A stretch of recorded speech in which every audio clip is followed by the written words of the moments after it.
The most commonly asked question, which splits are easier to do? So many of you will answer that it is easier to achieve front splits. But here is something you need to listen carefully. Based on anatomical standpoint, the middle splits require fewer numbers of muscles to be stretched. That is, you only stretch 5 muscles when you are in your middle split. But whereas front splits engage 11 muscles while stretching.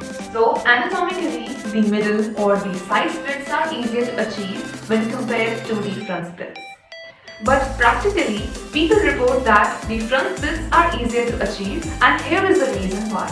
The front splits are easier to achieve as the lunges and hamstring stretches activate muscles for the front splits.